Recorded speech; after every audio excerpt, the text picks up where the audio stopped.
Hello, everybody. Welcome back to the Fetch Quest podcast, where we talk about video games and more. I'm your host for tonight, Brewer, and I'm joined by my fellow co-host, Connor. Hello, everyone. So, Connor, I don't know about you, but I am really excited for Donkey Kong Bonanza.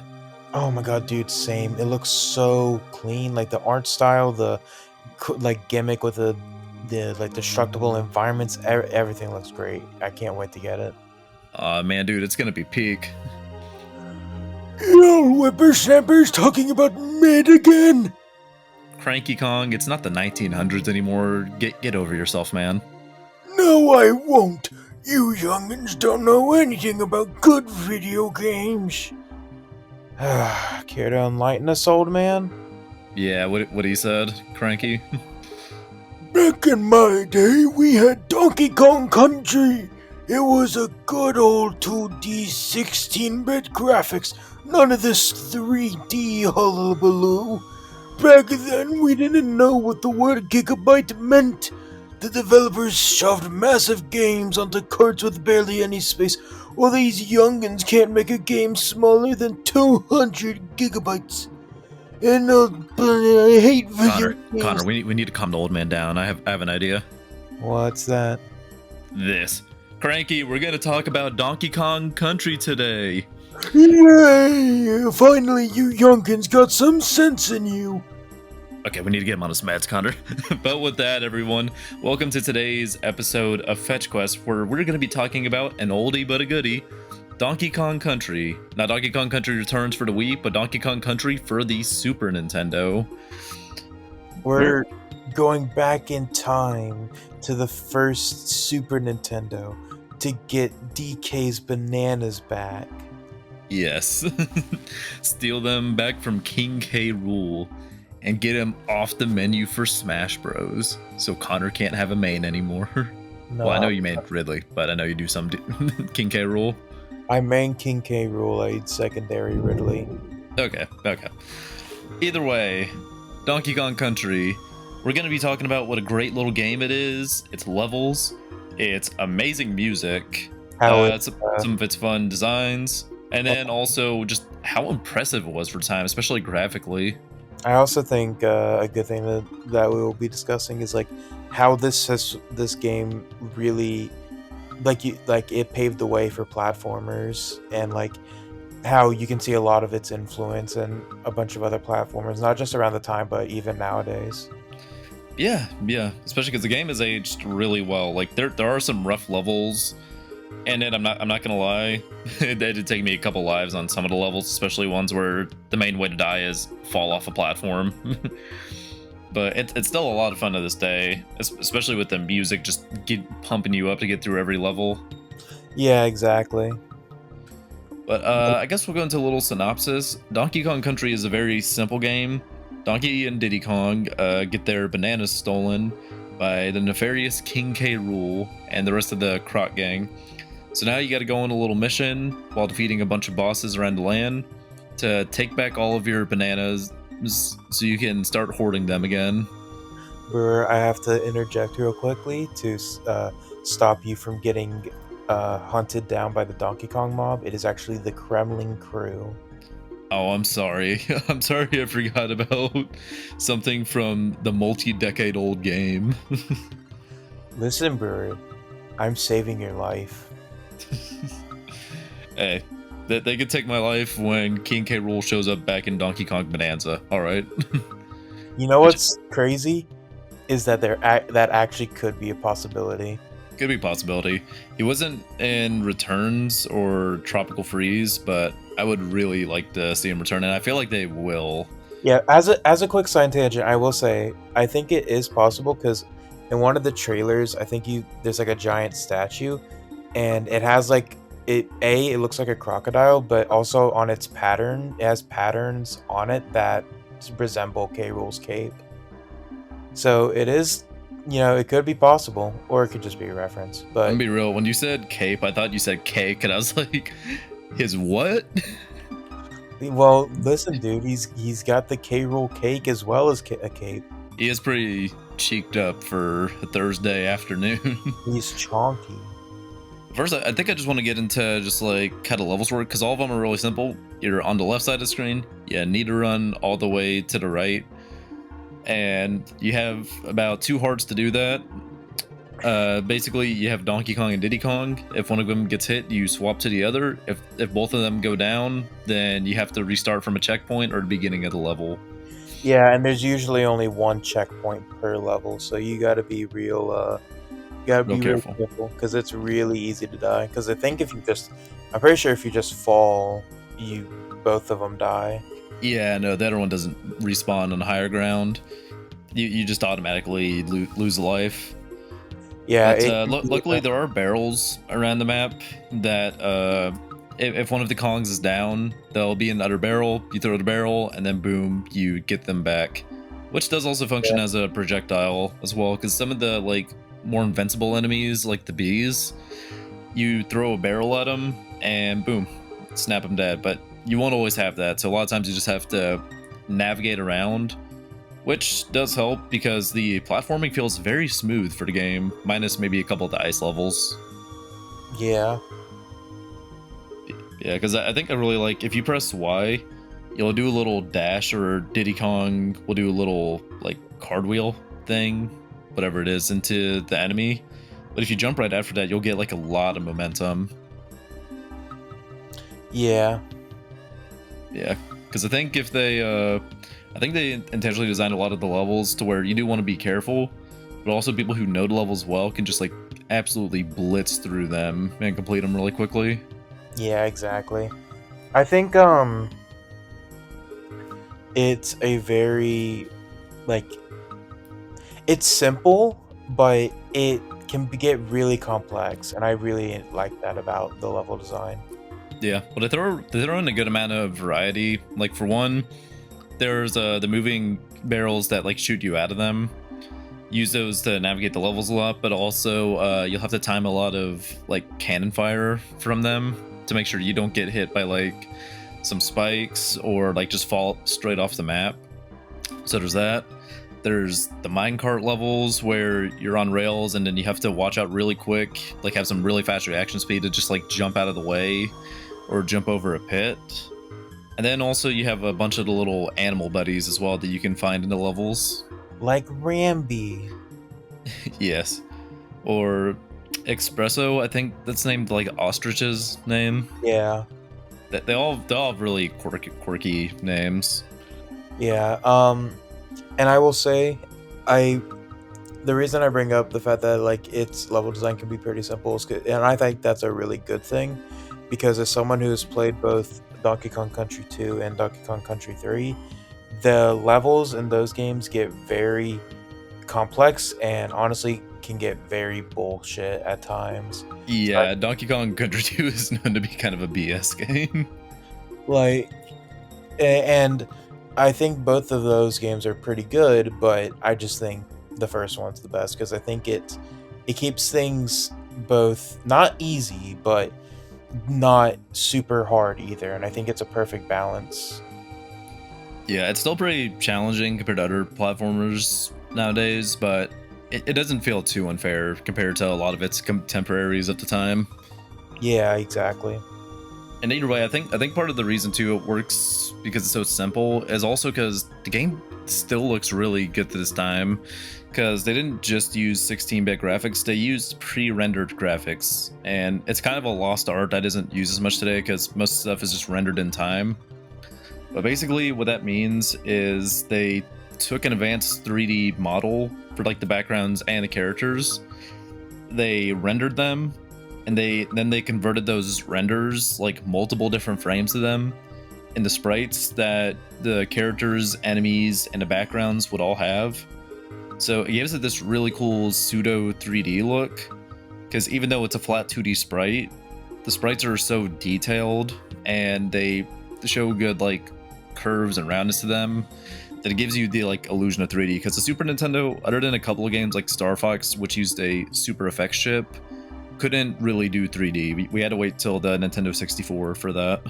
Yeah, exactly. Like that's why it was such a big deal because you always had to use you always had to be stuck in like 2D and stuff. Well, not stuck, but you were always just in 2D. But I think the sort of not only do I think the effect is like just really cool from a technical standpoint, but it also just really helps like cement this game because its art style is like low key one of its most iconic and best parts because it's just very striking and memorable. Yeah, yeah. And like I said, it still looks good to this day. And they put a lot of work into it because, like, fun fact about it, like, they they had like multiple power outages while making the game because, like, I think they made it in like an old barn. And whenever they were rendering it or like sending it to be rendered, the artist would have to wait like literal hours for a lot of their renders to come back to see if like it was even good in the first place to be used in the game or if it had to be touched up, which majority of them had to be touched up so the colors would be properly conveyed to the player. Because all Yeah, those 3D models could only use 16 colors, which is just insane to me. Especially the backgrounds. I think the backgrounds look really nice as well, which those also took a lot of time. yeah, exactly. Yeah, I completely agree. That must have been like hell to work in. Yeah, no, everything about this game is just really impressive because it's like the thing is like Tony Stark made this in a cave. That's what I feel like whenever I'm talking about the developers of Donkey Kong Country, because the music, because it was Super Nintendo, they could only use so many different samples or basically so many different instruments in any given track. So they had to use a lot of clever workarounds, which even then, the soundtrack is absolutely beautiful. Oh no, yeah, the music is one of the best parts about it. I mean, it is iconic. There's a reason that like every single like Donkey Kong game, like for the most part, references and samples like bits of this OST because it is just incredible. Yeah, you have like DK Island Swing, which like really gets you into just the feel of the jungle. You have a lot of wild beats going on while you're jumping around. It My starts favorite, raining. you've got my favorite track, which is the water level theme. I don't know the exact name of it, but like, it's I think it's just called so Aquatic Ambience. aquatic ambience, yeah, and it is just so good. It's super calming. It's just like it's really beautiful. Yeah, which it makes me like not hate the water levels because I think they do pull off the water levels better than like other 2D games at a time. It is annoying because like unless if you get one of the like the fish dude, I think Eduardo or something, it's like a blue marlin, then you won't be able to attack and you're just kind of vulnerable. But at the same time, like you're slowly swimming and then you just have this like nice little ambience in the background, this little piddle paddle. It's so calming. You mean on guard? I think so, yeah. Okay, he's a swordfish. You silly. Close enough.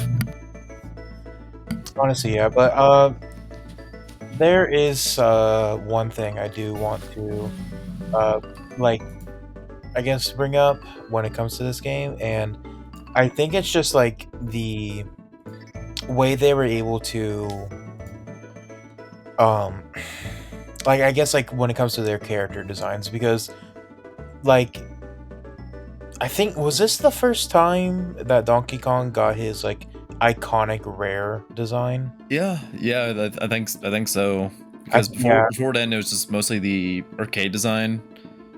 Which, yeah. fun fact, or wait, I could be wrong. I'm not a Donkey Kong expert, but Cranky Kong is like the Donkey Kong from the arcade Oh games. no, yeah, that's I don't think it's confirmed, but it is very like the I'm pretty sure that's 100% the case of like Cranky is the original Donkey Kong. Yeah, which is why all the time he's talking like, back in my day, we had 3 lives, one continue. We didn't have any extra lives. All these crappy balloons you freaks use. Are you making fun of me? Yes, Cranky. Go Wow, back and sit in the corner and just deal with your dementia. bro, we gotta be nice to him a little bit at least. If he didn't hit me with a cane so much, maybe I wouldn't.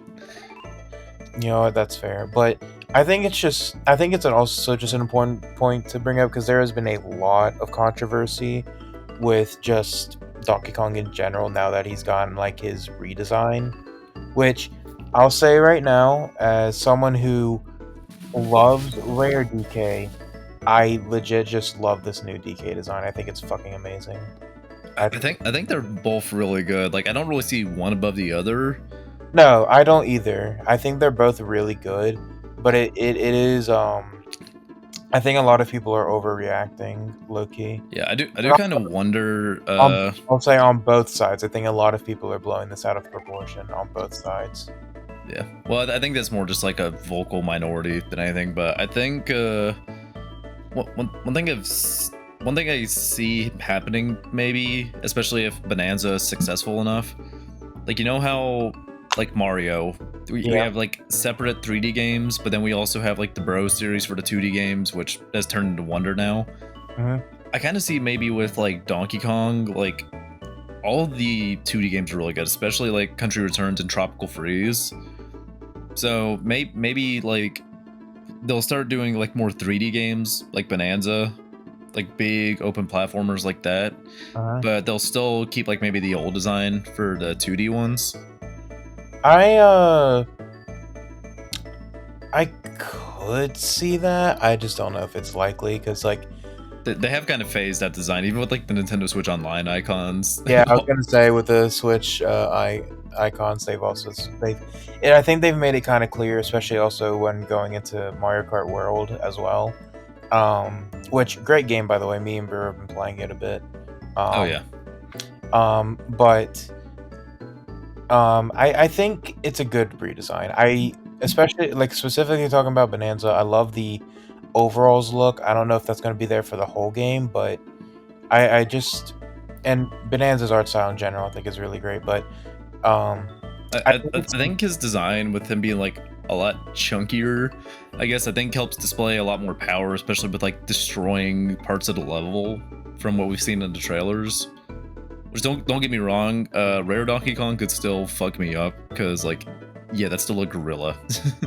I mean he did literally punch the moon into the earth. Yeah, But yeah, Donkey Kong solos. true.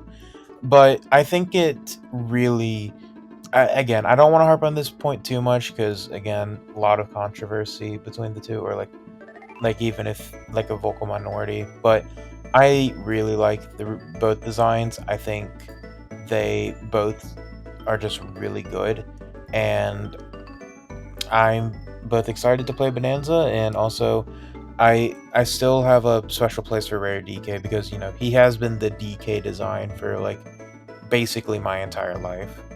I will be a little sad if like Smash Ultimate gets an update or they like do a new game and then they like phase out the old DK. I will say that probably will happen because I mean it might not because Smash Ultimate also did use Ocarina of Time Ganondorf design, but I don't know. I feel like Smash 6 is probably just going to be like a bunch of new designs for at least for the Nintendo characters. Like I think Ganondorf is definitely going to have his Tears of the Kingdom appearance, and Link. Yeah, I mean we'll see that we don't even have a Smash confirmed, and at that the main director is working on Kirby Air Ride, so yeah, I think it'll be a good little bit before you see anything Smash, unless if there's like an update, the Ultimate or something.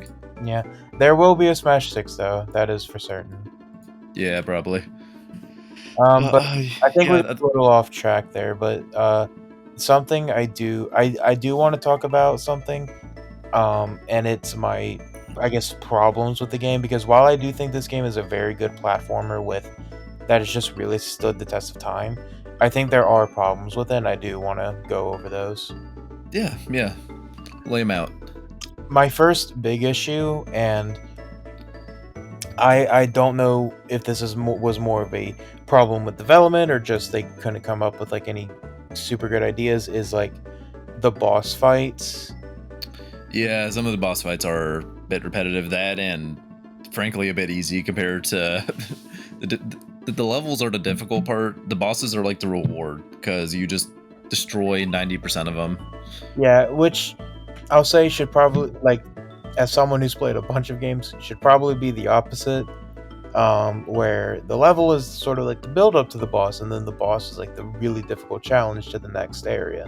Yeah, I mean, King K. Rool at the end was a decent challenge. That and he had a banger theme as well, but the rest of them didn't really have too many unique themes, or they weren't really outstanding with design either. Yeah, Majority of because them are just bigger versions of the regular enemies. that's honestly like what I was gonna bring up too, because like they are just like really giant versions of like regular enemies, and I think that that honestly probably is just like a development thing, if I had to guess.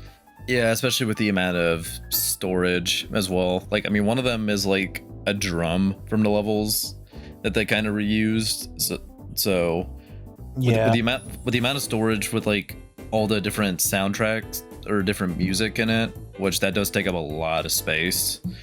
And then all the crazy work they had to do to even optimize the game for like the background, getting the tiles to work with pre-rendered 3D backgrounds, and then all the animations for the characters.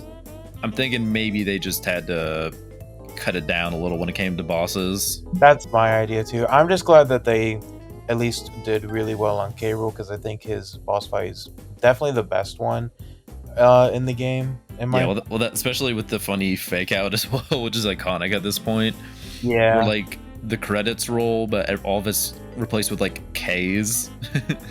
that And that, I'll admit that got me, and I lost because I wasn't expecting. that got you.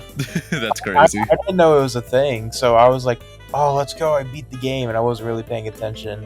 And then I Even looked up. even decades later, some things never change. Yeah, that I, I, I'll, f- I feel like it's the same as like when I was playing Metroid Dread, and my mom was like, "Who's that guy you're playing as?" And I'm like, "Mom, that's a woman. That's Samus." yeah, that's fair. Yeah, it's like things that you would think everyone knows at this point. It's just like it still happens, True. and it's still just as funny as it was back then. Yeah, but that is like, besides from a few levels feeling a little BS, but like that's really my only big flaw, is like Yeah, just the fact that like the bosses are a bit the boss, repetitive. yeah, the boss there, it's not repetitive, it's just like they are very much like lackluster and like leave a lot to be desired, like with both design, the actual fights, and everything else. Just And kind of being resized enemies. I think the only resized enemy I like is like the giant bird one because it isn't like the same sprite. It's like the head, and it yeah, comes in on each side and just spews actually, it out. it does feel like a pretty unique fight, even though I'm pretty sure they reuse it later on. They probably they did reuse that specific head, but like it feels a little better than just like the reused beaver, the reused bee. Yeah, I agree. Um, but I will say, um, I doubt we'll ever do a Donkey Kong Country 2 or 3 video. But so I'll just go ahead and say this now. That is one thing I really like about the sequels, is that they actually have like pretty unique bosses, and a lot of them are actually kind of fun. Yeah, and I think with the success of the first game, because it was very successful, I have a feeling they upgraded them to not working in a shitty barn that lost power all the time. I'm half sure that like the level where the power is flicking like on and off the entire time was probably inspired by them having power outages constantly. That's probably honestly true. But I think we've talked about this enough. Yeah, Do we I want think we're getting to that point of our concluding points about the game. True, and we should probably hurry with this, because I think Cranky's about to wake up from his nap. Oh Lord, yeah, yeah, he's still in his meds, thank God. Yeah, but I guess I'll go first. Alright. So, as I've said before, I really like this game. I think it's great, and besides the boss fights, I think it's just an incredible game.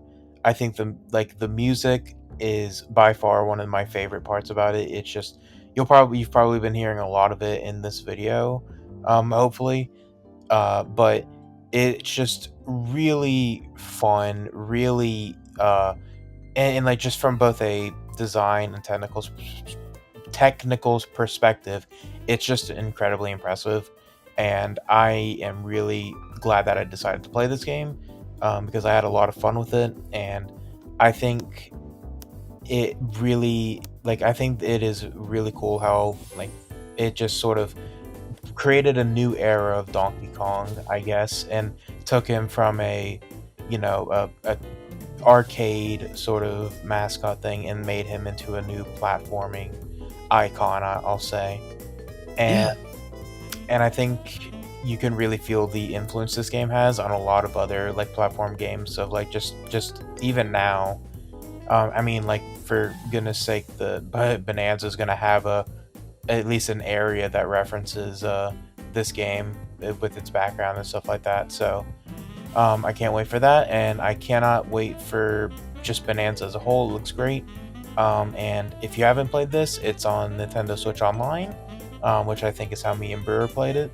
Um, and I would highly recommend it because I think it's really fun. Awesome, man. Awesome. A lot of my points are going to be about the same, but I'll go over again. Donkey Kong Country is just still such an amazing game, such a solid platformer. It has a lot of inspired levels that are really fun to go through. While it can be difficult at times, it still feels not too unfairly balanced. It has some amazing music that you can still listen to today, and then it's had so many remixes and whatnot that are just awesome to listen to. That, and even today, like all the impressive work they did on the game for the graphics and sound to be like way ahead of its time, they still look really good today. Like you can tell some of it's a bit aged, but it's in a good way to where you can tell how much love they put into the game, and especially just how much blood, sweat, and tears they had during development. Because God, I can't imagine waiting hours for a single render while having power go out on you. Lordy. But I think with that, that's all of our points on Donkey Kong Country. If you guys like that video, maybe smash that like and subscribe button like Donkey Kong smashed the moon out of orbit.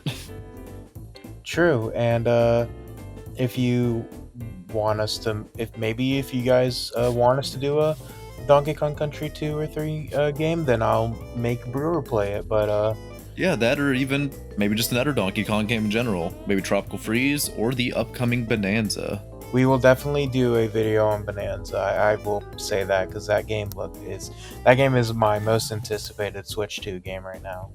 Oh yeah, definitely. But Um, with that, thank you guys for watching this episode of Fetch Quest. I've been Brewer, and joined by my fellow co-host Connor. Thank you so much for watching. Wait, did I miss the episode? Oh god, Connor, end it before gonna- Cranky gets up. No!